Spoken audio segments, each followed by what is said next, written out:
Hi guys, today in this video we're going to talk about the bell kit, or the Glockenspiel, or the orchestra bells, however you want to phrase that. This is a professional grade instrument, more or less. It's very high quality. Steel bar intended to be performed with. This is a low grade student instrument. It's aluminum bar. It's intended for practice or, beginning band purposes. They're essentially the same instrument though. They are a metallophone. They have a range of G to C to C. I think that's G5 to C7 or something like that. Of course, this one is actually missing this G, but it should be there. I mean, there's a spot for it. Some of these bell kits, I probably have one in the garage like this. They actually have a G flat and an F down here. They're extended range. This one doesn't happen to have that, but it could. These could also come in a slightly larger range, usually at this end. Going up to this C is like the normal high end for these things. So I don't have fantastic chops on these. I'm not going to sit here and play you Sorcerer's Apprentice or anything like that. But these are pretty cool sounding. The only real equivalent we have today are crotales, which are the little cymbals, and they're massively expensive. Like each octave is like $3,000 or something crazy like that. But this is, that high-pitched, clear sound. It's way up in like piccolo register. It's actually, I think, sounds an octave at least higher than it's written, maybe 2. It's way up there. If you play piccolo, you can actually get to these notes, but otherwise this is probably the highest thing in like an orchestra or a concert band, is this octave up here. So it's distinctive. Even though they're intended to be the same instrument, there's clearly a massive difference. I'll play it a little bit for you, and hopefully you can hear that difference, but just know that this is definitely a performance instrument and this is more of a practice instrument. Even though they're essentially the same thing. I mean, you could get away with this if you had to, but this is going to do a better job. Some things to note about these particular instruments. This one, you can see the bars are only attached at one node and the other end is completely free to resonate. This one, they're screwed in at both ends because of the abuses that students are probably going to put through it, that you don't want to lose bars. Now, that being said, this is a school instrument. This bar has just recently been replaced. You can see it's like not quite the same length because I think it came from a slightly different era of Musser steel bar Glockenspiel than this one. Although it sounds good and it matches in that regard, it is like a slightly different mounting pattern. Also, this G is missing because kids, I don't know. I recently refurbished this, had to glue a lot of it back together. The wood frame was just destroyed. There's a piece of like 2x4 in here holding this together.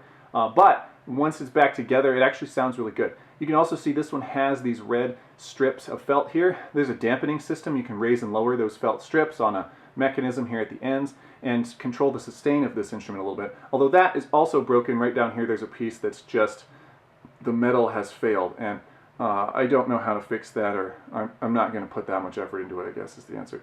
However, it still sounds pretty good. This has no way to change the sustain unless you get some tape out, and it just generally doesn't have as much nice quality of sound. You can hear the overtones are just slightly different between the two. Hopefully it comes through. They don't sound exactly the same. This is also, the frame is plastic, and it's mounted on a stand that also can take a practice pad, whereas this, it's on a scissor like keyboard stand. Its frame is also its case. The lid has been lost to the ages. This comes in like a vinyl bag or something. So just to show you this damper bar, I kind of forced it into position for this upper register here. It's not wanting to really function, but we'll get an idea of what it would sound like.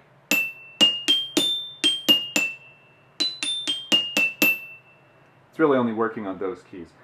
But you see it reduces the sustain a lot. That's probably exaggeratedly like the most you can reduce it. You could probably set it to something in between fully open and that, if it was working properly, which would be cool. But this thing, if I had to guess, I would say it's in the realm of 50 years old, and it has been abused by students, as they do. We'll go ahead and play something now with some regular plastic mallets. These are standard bell type mallets. I'll just hit you with a scale.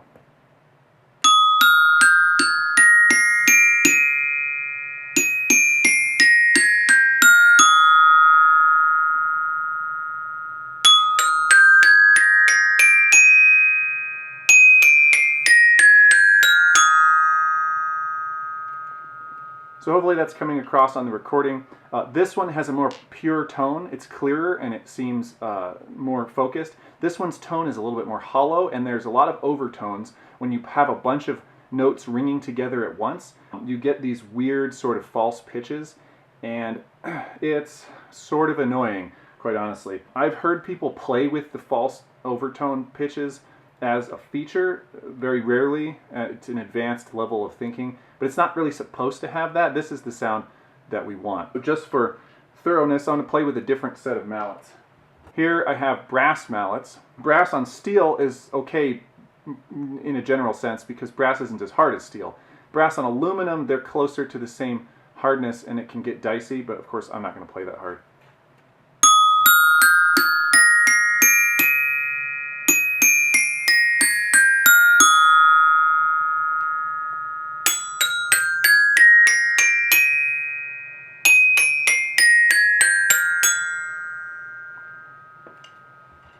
And of course, if we want to chill out a little bit, we can use these really hard rubber mallets. These aren't like the squishy Super Ball kind. This is really pretty tough, but they're going to be softer than the other two pairs.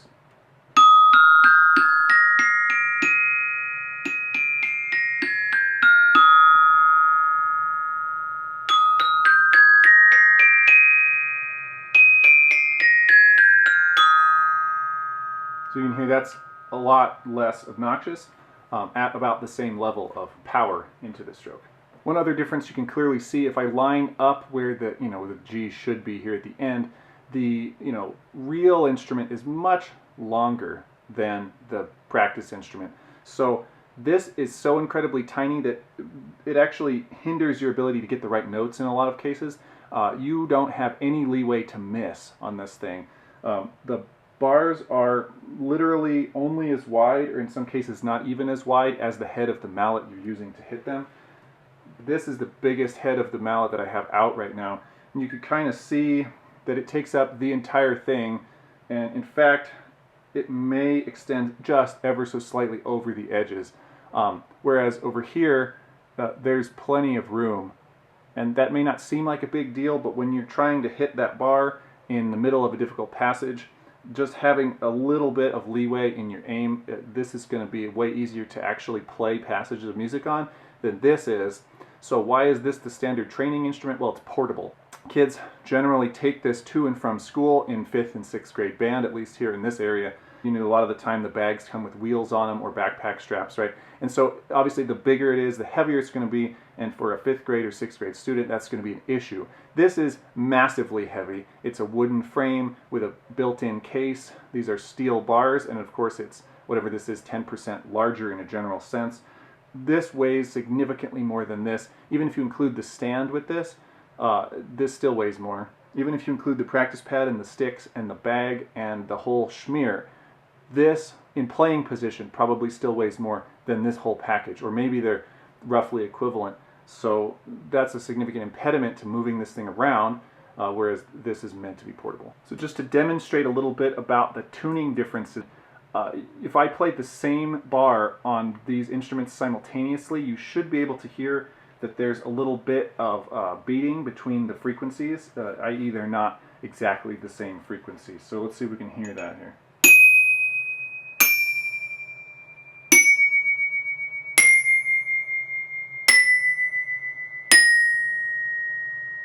Weirdly, that B flat is the same.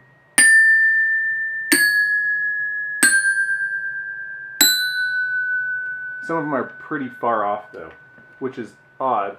I'm assuming this bell kit is at fault for that. It generally tends to be a little bit sharp, whereas this is more true to pitch. As you can probably hear, these both have quite a bit of sustain to the note. Not like a vibraphone amount of sustain, but quite a bit. And so a classic technique for playing this would be to finger dampen some of these notes out. So if I was playing a scale and I did not want it to ring together in the way that I was earlier, you do something like this.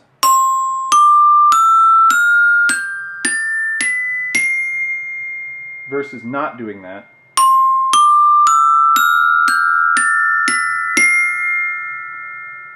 That you get a sort of a blurred together sound, is more legato. You can finger dampen that out, of course, if you want it to be specifically only one bar sounding at a time. The dampening system doesn't really help with that if you really want to maintain the full sustain of each note. And you can only do that at certain speeds. You couldn't do a really fast passage that way. But it is possible, and it is actually preferable in exposed sort of solo, slow passages. You would want to dampen that out so you don't get things like these notes ringing together obnoxiously. They make versions of these with a pedal like a vibraphone, which I would totally own if I had unlimited space and money, but I don't.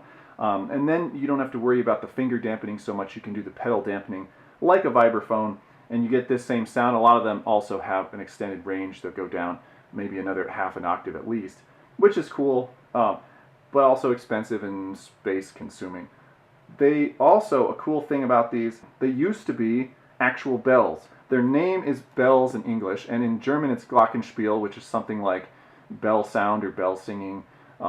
So it like, the names always refer to bells, but these are clearly not bells, they're bars. Well, it actually is, the original Glockenspiel was a set of like bells, like you're thinking, like hand bells or whatever, that classic, you know, cup-shaped bell that you would play. And then they decided at some point, I think in like the late 19th century, hey, we can make a similar sound with these bars, and it's way more convenient because they're basically 2D instead of 3D. It takes up a lot less space, it's easier to deal with. And it also matches more visually the way that xylophones and other percussion instruments work. So that's kind of cool. Anyway, that's a thing about bells.